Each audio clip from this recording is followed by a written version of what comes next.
नाज़रीन, चीन, रूस और ईरान की अहम तरीन मीटिंग बीजिंग के अंदर हुई है और जिस सपोर्ट का ऐलान रशिया और चाइना की तरफ से ईरान के लिए कर दिया गया है उसको आप यही कह सकते हैं कि कमाल हो गया है। इस तरह से ग्लोबल पावर्स ईरान और रेजिस्टेंस के साथ खड़ी हो गई हैं कि एक तारीख रकम कर दी गई है। इतनी बड़ी ताकत के साथ वो ईरान के तरफ जब जाकर खड़े हो गए हैं कि अमेरिका एक दफा जब वो हिल गया है। अमेरिका प्रेशर डाल रहा था ईरान के ऊपर और चाइना और रशिया मुकम्मल तौर पर ईरान के साथ खड़े हो गए हैं और टोटली अमेरिका को कसूरवार जो है वो ठहरा दिया और साथ कहा कि ईरान से फिलफौर जो सैंक्शंस हैं उनको भी लिफ्ट किया जाए, उनको भी जो है खत्म किया जाए। तो बहुत बड़ी ये डेवलपमेंट हुई है। इस तरह से ग्लोबल पावर्स ईरान के साथ रेजिस्टेंस के साथ यूं खड़ी नहीं हुई, तो ये एक बड़ी तब्दीली आ रही है। इसके ऊपर भी हम बात करेंगे। इजराइल को ये डेवलपमेंट किसी तौर पर पसंद नहीं आई और देखें ना कहां पर मुलाकात हुई है, बीजिंग के अंदर। बरह रास्त चाइना यहां पर इन्वॉल्व हो चुका है। अच्छा, इसी के साथ नाज़रीन एक और फिनोमेना हो रहा है। एक तो जो अमेरिकी यूनिवर्सिटीज के अंदर मूवमेंट है स्टूडेंट्स की फलस्तीन के हक में, वो एस्केलेट हो रही है और अमेरिका से for the very first time in history scientist का हिजरत हो रही है। साइंसदान वहां से हिजरत कर रहे हैं। $5 ट्रिलियन ट्रंप पॉलिसीज की वजह से अमेरिकन स्टॉक मार्केट से निकल गए। $5 ट्रिलियन विद इन वीक्स। तो बहुत आप कह लें कि पॉलिसीज जो हैं वो बैकफायर हो रही हैं और इसराइल की जो सपोर्ट जारी रखना है वो बहुत मुश्किल से मुश्किल तर होता चला जा रहा है। उधर पुतिन और स्टीव विटकॉफ की मुलाकात हो गई है। पुतिन ने क्या जंगबंदी के लिए हां कर दी है या ना की है, उसका भी फैसला जो है वो आ चुका है। तमाम तफसीलात मैं आपके सामने रखता हूं। आगाज जरा नेतन्याहू से करते हैं। नेतन्याहू जो इस वक्त अपने अंजाम और इख्तिताम की तरफ बढ़ रहा है, एक तरफ बाकी दुनिया जो है वो अपनी पोजीशन रिगार्डिंग इजराइल बदल रही है और इजराइल के अंदर एक अंदरूनी लड़ाई है जो मुसलसल खाना जंगी की तरफ जा रही है।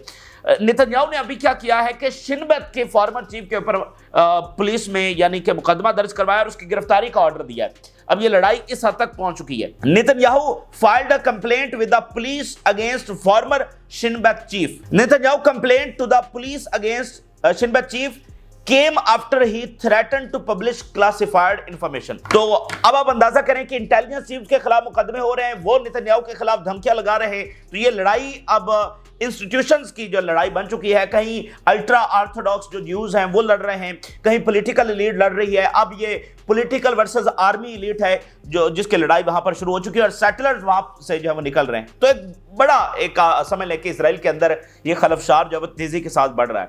अब सोचिए ना कि वज़ीर आज़म जब वो इंटेलिजेंस चीफ के खिलाफ मुकदमे करवा रहे हैं, उनकी गिरफ्तारी का ऑर्डर दे रहा है और इंटेलिजेंस चीफ जो है वो सिटिंग वज़ीर आज़म के खिलाफ जो है वो प्लानिंग्स कर रहे हैं, तो कहां तक मामला पहुंच चुका है। इसी दरमियान एक और वेरी वेरी अनयूजुअल फिनोमेना हम देख रहे हैं। एक बात तो नाज़रीन ये है कि जो स्टूडेंट्स की मूवमेंट है अमेरिका के अंदर वो जारी है और ट्रंप इंतजामिया उसको दबाने की कोशिश कर रही है, लेकिन वो एस्केलेट हो रही है, उसका उल्टा नतीजा निकल रहा है। जैसे महमूद खलील को गिरफ्तार किया गया है तो मुजाहरों के ऊपर मुजाहरे हो रहे हैं। अच्छा, इसी दरमियान अभी कुछ देर पहले कोलंबिया यूनिवर्सिटी ने मजीद स्टूडेंट्स को एक्सपेल कर दिया है जिन्होंने मुजाहरों के अंदर जब हिस्सा लिया था। दरअसल कोलंबिया यूनिवर्सिटी के $400 मिलियन के जो फंड्स हैं वो ट्रंप इंतजामिया ने कट किए हैं। कोलंबिया यूनिवर्सिटी के ऊपर दबाव आया है और उन्होंने ये स्टूडेंट्स को एक्सपेल कर दिया है। Columbia University announce expulsion and suspension of students who took over one of its buildings during pro Palestine protest. अब इसके ऊपर जो एक्सपर्ट्स हैं वो बहुत वार्न कर रहे हैं कि इसका नतीजा बहुत उल्टा निकलेगा।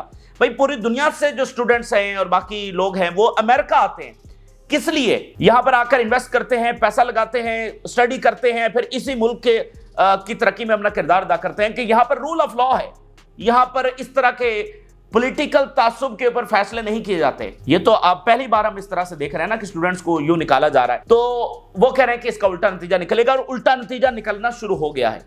एक वेरी अनयूजुअल फिनोमेना मैं आपके सामने रखता हूं, इसके साथ जरा कनेक्ट करिए। इस वक्त हो ये रहा है कि साइंसदान जो है और बड़े काबिल तरीन लोग वो वहां से हिजरत करना शुरू हो गए। अमेरिका से उन्होंने हिजरत शुरू कर दी है और बाकायदा ब्रेन ड्रेन का नाम दिया जा रहा है। और ये जो ब्रेन ड्रेन है ये अल्फाज समझ ले कि अमेरिका के लिए उसकी तारीख में पहली बार इस्तेमाल हो रहे हैं, क्योंकि पूरी दुनिया ने हमेशा अमेरिका का रुख किया है, अमेरिका से बाकी दुनिया का रुख नहीं किया है। अमेरिका से लोग निकलकर बाकी दुनिया की तरफ नहीं गए, दुनिया अमेरिका की तरफ गई है।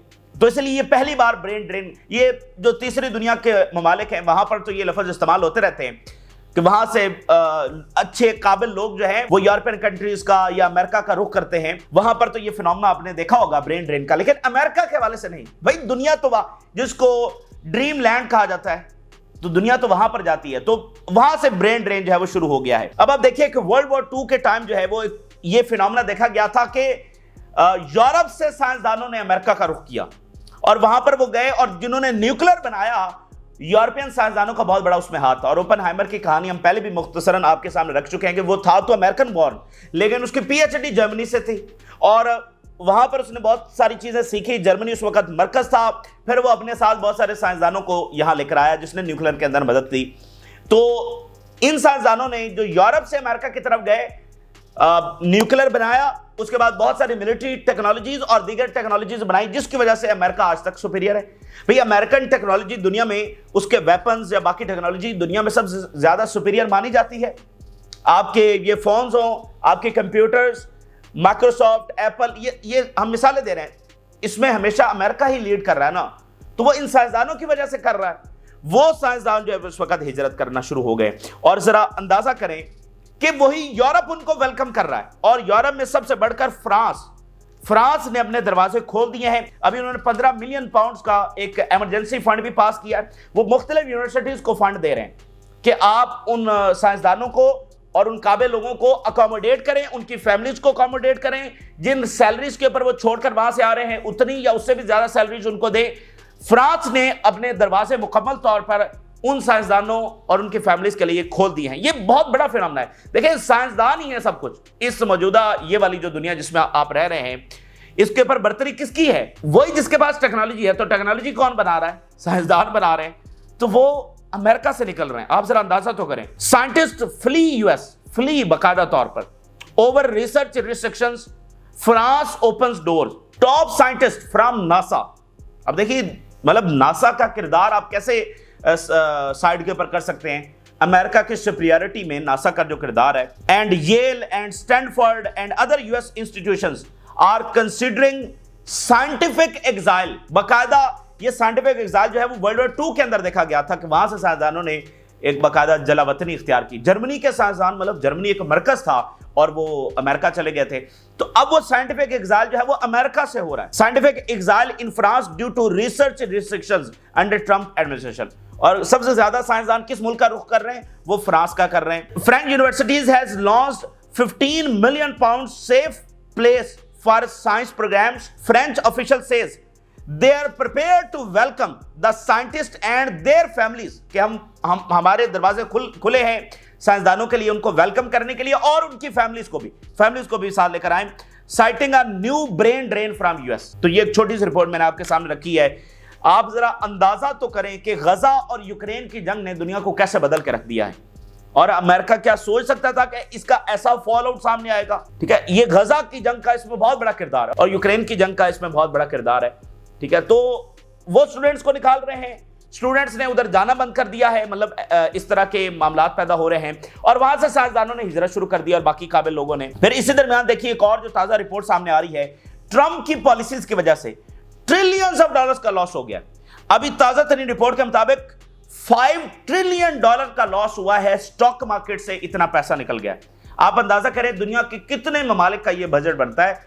$5 ट्रिलियन निकल गए। Wall Street Journal lost $5.3 trillion in 3 weeks due to tariff concerns. कितना पैसा निकला है सिर्फ 3 हफ्तों के अंदर?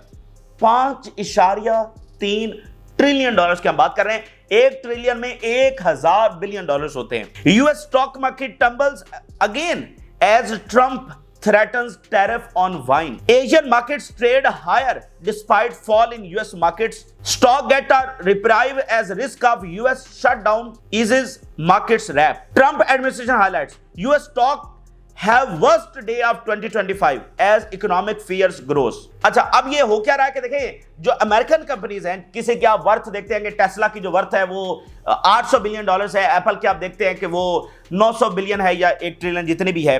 इसी तरह बाकी अमेरिकन कंपनीज हैं।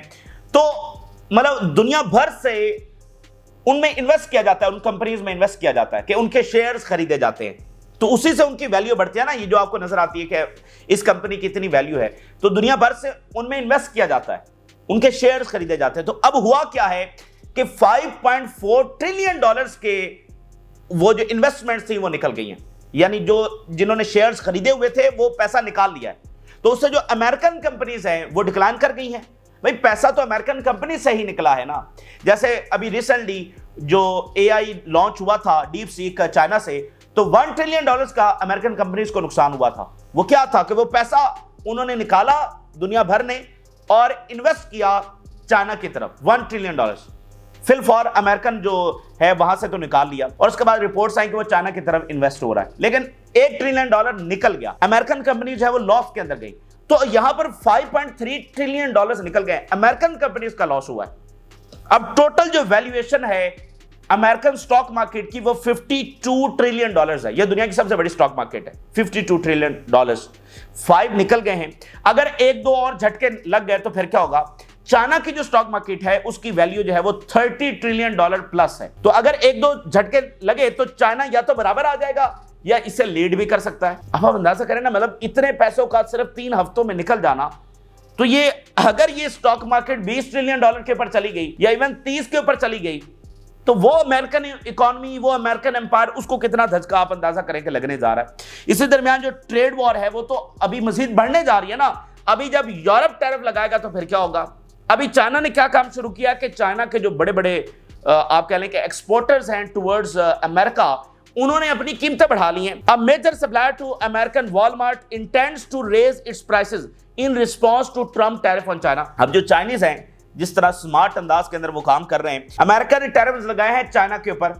अब जो चाइनीज बड़े बड़े एक्सपोर्टर्स हैं वो क्या कर रहे हैं कि अपनी उन्होंने प्राइसेस बढ़ा दी हैं। मिसाल के तौर पे अगर एक चीज है उसकी कीमत $10 है, अब इसको वो बेचेंगे, अमेरिका को एक्सपोर्ट करेंगे 12 के अंदर या 13 के अंदर, उसके ऊपर अमेरिकन टैरिफ लगेंगे।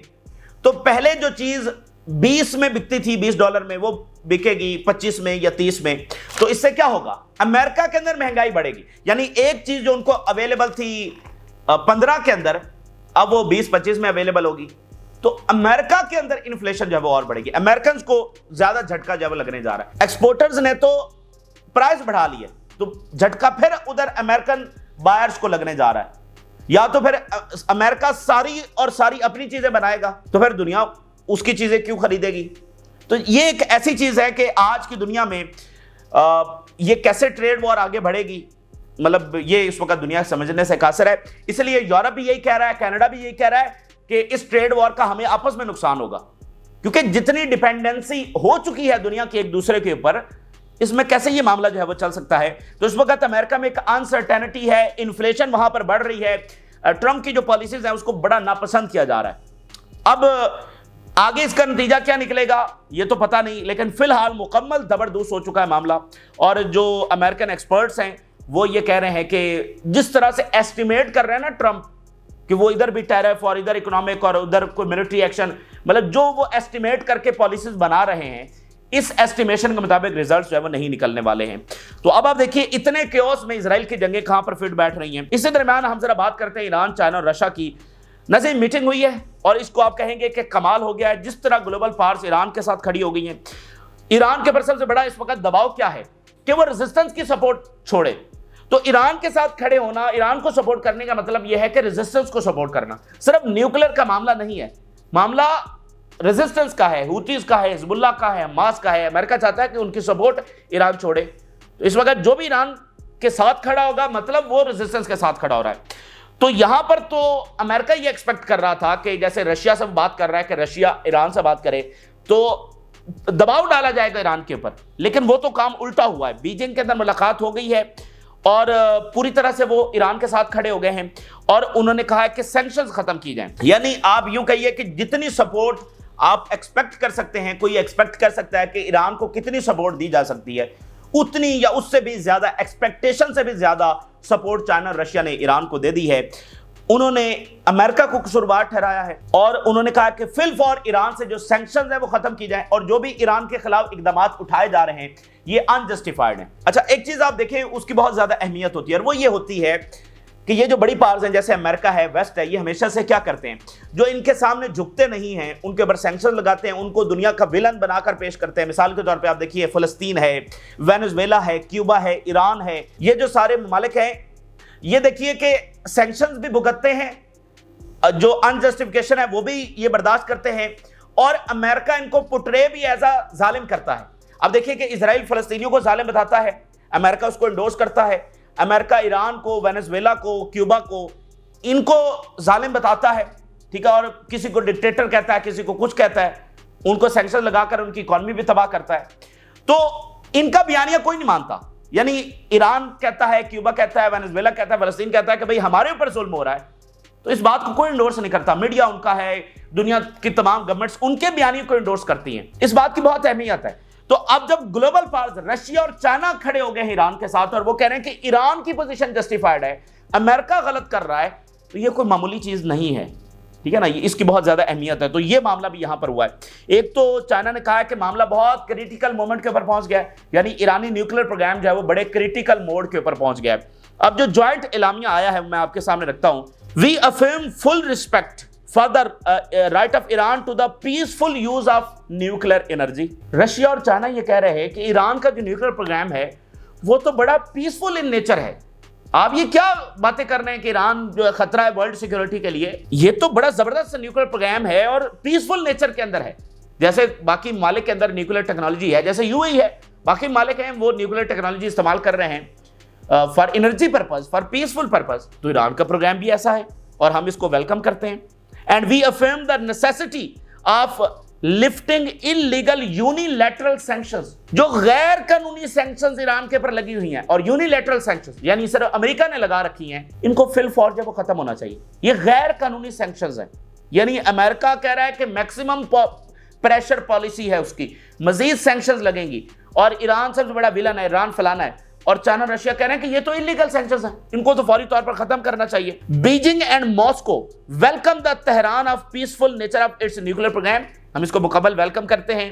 And the IAEA neutral technical work must not be undermined. अब ये क्या बात है, देखिए ये जो आलमी इदारा है ये अमेरिका के इन्फ्लुएंस के अंदर है, यूरोपियंस के इन्फ्लुएंस के अंदर है, तो वो जो कहते हैं वही बयान वो IAEA जारी करता है, और ईरान कहता है कि IAEA जो है वो गलत बात कर रहा है, लेकिन ईरान की बात कौन सुने।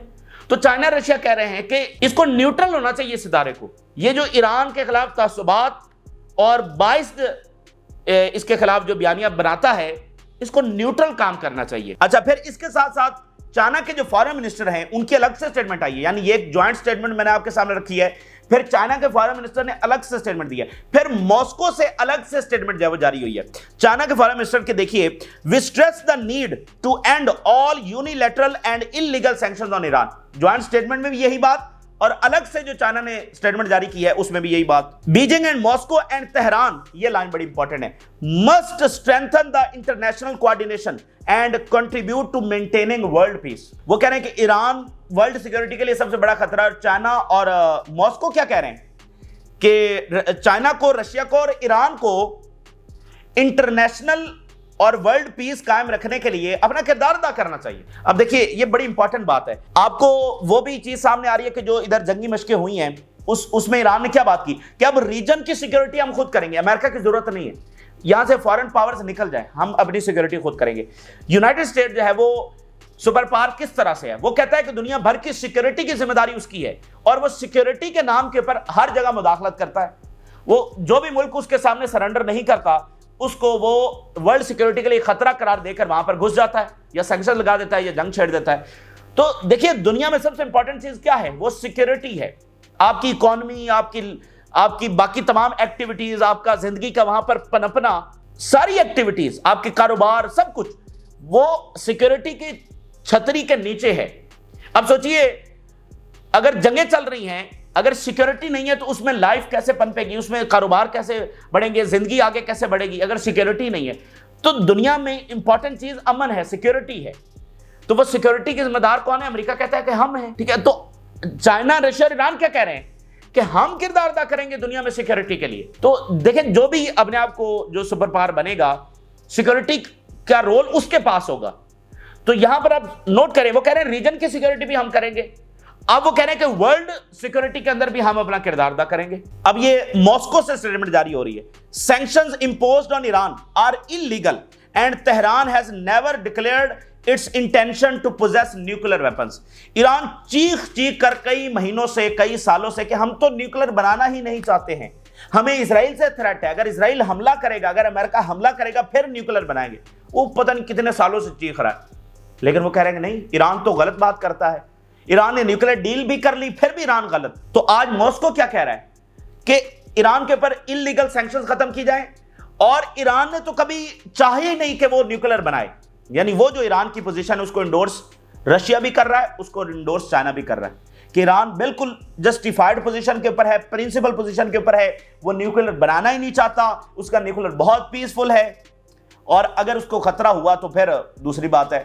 लेकिन ईरान का ऐसा कोई इरादा नहीं। यानी जो अमेरिका का बयानिया है, जो यूरोप का बयानिया है, जो इजराइल का बयानिया है, जो उनके इकदामात हैं ईरान के खिलाफ, उनके सामने आकर चाइना रशिया खड़े हो गए। ये बहुत बड़ी बात हुई है, बहुत बड़ी डेवलपमेंट है, और मतलब जितना आप एक्सपेक्ट कर सकते थे उतनी वहां से सपोर्ट जो है वो आ गई है। तो अब ईरान के खिलाफ जो भी अमेरिका इकदामात उठाएगा, चाइना सामने आकर खड़ा है, रशिया सामने आकर खड़ा है। तो ये एक बड़ी इंपॉर्टेंट डेवलपमेंट हुई है। इसी दरमियान आज है वो दरूस के 100 जो प्रोमिनेंट फिगर्स हैं वो दौरा कर रहे हैं, इजराइल में दाखिल हो चुके हैं, यानी ऑक्युपाइड एरिया के अंदर, और हजरत शुएब अलैहिस्सलाम की जो रोजा मुबारक है वहां पर इनको ले जाया गया है। हजरत शुएब अलैहिस्सलाम लोअर गलीली के अंदर उनका रोजा मुबारक है, वहां पर इनको ले जाया गया है। तो इस तरह मतलब दरूस को वो इंगेज करने की कोशिश कर रहे हैं, इसराइल अपने साथ मिलाने की कोशिश कर रहा है, रिलीजियस, कमर्शियल और प्रोटेक्शन, सिक्योरिटी, इन तमाम बुनियादों के ऊपर सीरिया को जो है वो फिलफॉर एक्ट करना होगा।